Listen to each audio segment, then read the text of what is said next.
Après avoir traité les concepts de base de la thermodynamique, nous allons dans ce chapitre traiter le premier principe de la thermodynamique. Alors nous avons vu que pour définir un système, il faut le distinguer par rapport au milieu extérieur. Donc lorsqu'un système est bien défini par rapport à son milieu extérieur, c'est-à-dire l'existence d'une frontière par rapport à cet environnement, ce système peut échanger avec ce dernier différentes formes d'énergie, soit de l'énergie sous forme de chaleur, soit de l'énergie sous forme de travail, autre que la chaleur, que nous notons par la lettre grand W, et la chaleur, nous la noterons par la lettre grand Q. On peut remarquer que W peut être, si vous voulez, mécanique, une énergie mécanique, électrique ou magnétique aussi. On va se limiter dans ce cours à l'énergie mécanique. Alors, quelle est l'origine du premier principe de la thermodynamique? Son origine, il faut dire qu'elle est purement expérimentale. Le premier principe a été déduit à partir de constatations expérimentales et il permet de généraliser le principe de conservation de l'énergie au processus s'accompagnant d'échanges de chaleur. Alors l'expérience la plus importante qui a donné naissance à ce premier principe, c'est l'expérience de Joule. Cette expérience consiste à communiquer du travail mécanique dû à la chute d'une masse m le long d'une hauteur h via une poulie, donc communiquer cette énergie mécanique à un agitateur qui baigne à l'intérieur d'une certaine quantité de masse d'eau qui va constituer notre système thermodynamique, le système que nous allons étudier, qui est dans un calorimètre. Ce calorimètre, comme vous pouvez le constater, il est muni d'un thermomètre, c'est-à-dire d'un petit instrument de mesure de température. Alors les conditions de l'expérience sont très simples. La transformation que nous allons étudier va se faire à volume constant et à pression constante.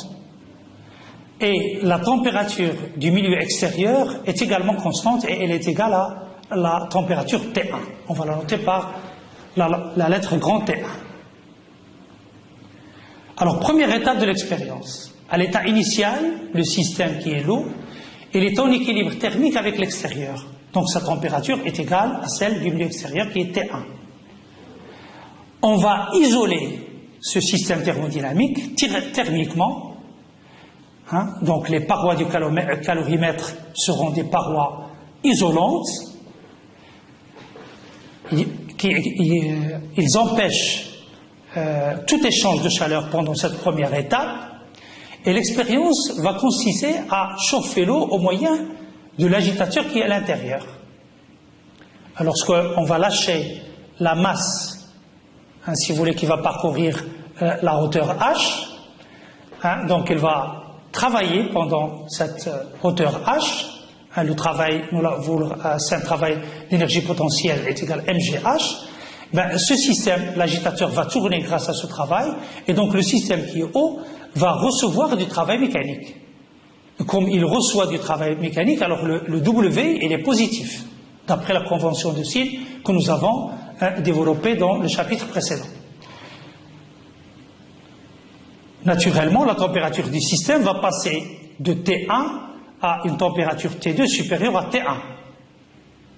L'agitateur va, en tournant à l'intérieur, en agitant la masse d'eau, va la faire chauffer et sa température va s'élever et va passer de T1 à T2.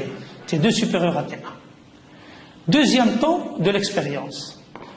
On enlève l'isolement thermique, donc l'eau, via les parois du calorimètre, va communiquer sur le plan chaleur avec l'extérieur, donc l'eau va se mettre à la température du milieu extérieur, il va se refroidir et sa température va passer de T2 à T1. Pour que l'équilibre avec le milieu extérieur s'établisse entre le système et son environnement. Le système donc cède à l'extérieur une quantité de chaleur Q. En se refroidissant, il va céder une certaine quantité de chaleur Q. Je rappelle que dans les conditions d'expérience, la transformation étudiée se passe à volume et à pression constante. Donc, en utilisant l'une des expressions des variations élémentaires de la quantité de chaleur dQ pour la masse M de l'eau, de capacité calorifique grand C, dQ va s'écrire mCV dt plus LdV, avec dV égale à 0, parce que le volume est constant, ou bien dQ égale mCp dt plus HdP avec dP égale à 0, puisque la pression est constante. Soit finalement, dQ va s'écrire mC fois dt, en confondant CV et CP, puisque nous travaillons à volume et à pression constante. Si je veux calculer la quantité de chaleur au cours de la transformation 1, 2, j'intègre cette expression cette forme différentielle de dQ, j'intègre entre 1 et 2 mc dt, c'est-à-dire c'est mc delta t, c'est mc T1 moins T2, parce que la température, si vous voulez, finale de l'eau, c'est T1, c'est la température du milieu extérieur, avec qui il est en équilibre thermodynamique.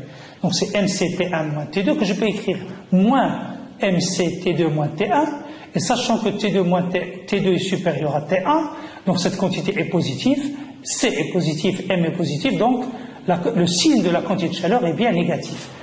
Nous avons bien dit que, si vous voulez, le système a cédé à l'extérieur une certaine quantité de chaleur, donc sur le plan signe, nous sommes conformes aux conventions de signe que nous avons adoptées auparavant. Alors, remarquons qu'on cède cette quantité de chaleur Q à l'extérieur, le système va retrouver son état d'équilibre initial. Nous sommes partis de cet état initial. Il était à la température T1 avant le début de la transformation. Donc, partir d'un état et revenir au même état, ça veut dire décrire ce qu'on appelle un cycle en thermodynamique.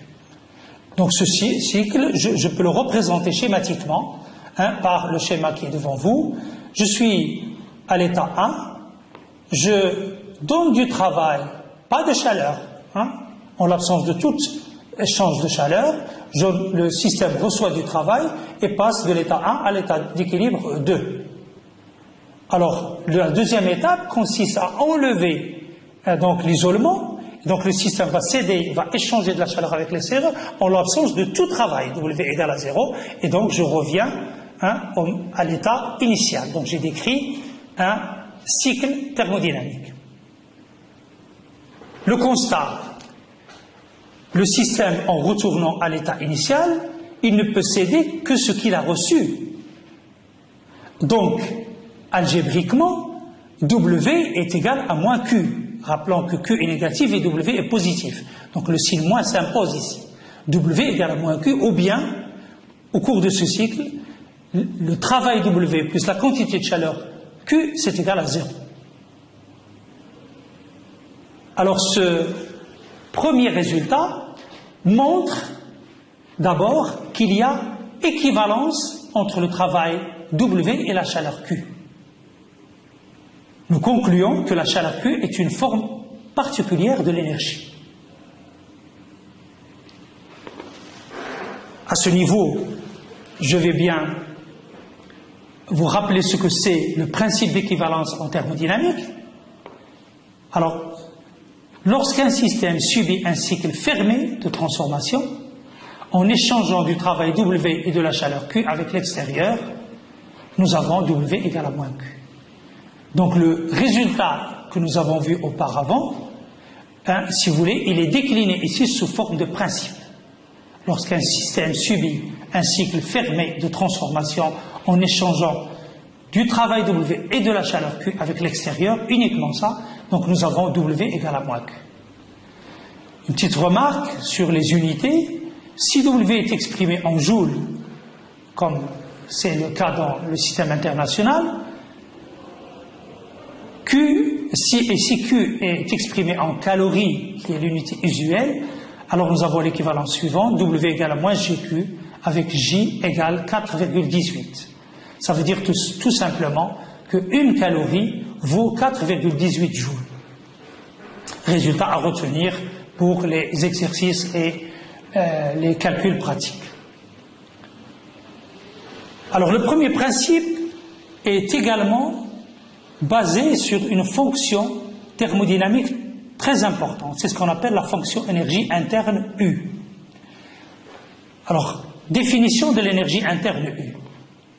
L'énergie interne est par définition la somme des énergies cinétiques des particules et des énergies potentielles ou d'interaction de ces particules.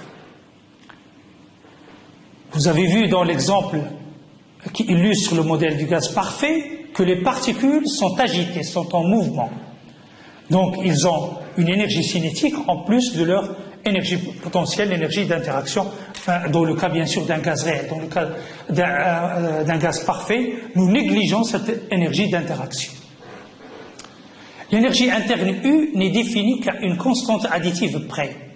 De ce fait, on ne connaît que des variations de U, soit delta U. Donc, dans, si vous voulez, les paragraphes suivants, nous allons plus nous intéresser à la variation de l'énergie interne qu'à l'énergie interne. Alors, connaissant maintenant l'expérience de Joule, connaissant ce que c'est l'énergie interne, je vais me permettre d'énoncer le premier principe de la thermodynamique. Alors, cet énoncé dit que lorsqu'un système subit une transformation au cours de laquelle il peut échanger du travail W et de la chaleur Q avec l'extérieur, sa variation d'énergie interne est égale à la somme du travail et de la chaleur échangée, savoir delta U égale W plus Q. Donc, vous voyez que la formulation mathématique du premier principe est très simple. Alors, troisième principe important à énoncer, ce qu'on appelle le principe de l'état initial et de l'état final. Alors, ce principe dit que la variation d'énergie interne delta U dans une transformation quelconque entre deux états d'équilibre initial et final 1 et 2 ne dépend que de ces deux états et non du chemin suivi. Le delta U, c'est U de l'état 2 moins U de l'état 1. Quelles sont les conséquences de ce principe? Tout simplement, U est une fonction d'état. Delta U égale U de 2 moins U de 1. Donc la variation de l'énergie interne ne dépend pas du chemin, ne dépend que de l'état final et de l'état initial. Ça veut dire que U est une fonction d'état. Et par conséquent, le DU, la différentielle de cette énergie, est une différentielle totale exacte. Alors c'est un résultat très important à retenir. Remarque, nous avons vu dans le chapitre précédent que la forme différentielle du travail, de W, et la forme différentielle de la quantité de chaleur, si vous voulez, ce ne sont pas des différentiels totales exactes. Alors que maintenant, si je prends ça veut dire que W dépend du chemin suivi, pour calculer donc le travail entre un état initial et un état final. De même, la quantité de chaleur Q dépend du chemin suivi pour calculer la quantité de chaleur entre un état initial et un état final, mais leur somme W plus Q qui est égale à delta U n'en dépend pas. Encore un résultat très important à retenir. Si le système subit une transformation cyclique, un cycle fermé, donc ça veut dire que le système part de l'état 1 et revient à l'état 1, ça veut dire que l'état 2 est égal à l'état 1, donc delta U est égal à 0 puisque U est une fonction d'état. Donc W plus Q égale à 0, ce qui implique W égale moins Q. Alors, vous remarquez bien qu'on retrouve le principe d'équivalence ici, que nous avons établi à partir de l'expérience de Joule. Alors, quelques applications de ce qu'on vient de voir. Alors, nous allons donner la variation de l'énergie interne dans une transformation quelconque d'un gaz parfait. Alors, nous donnons d'abord l'énergie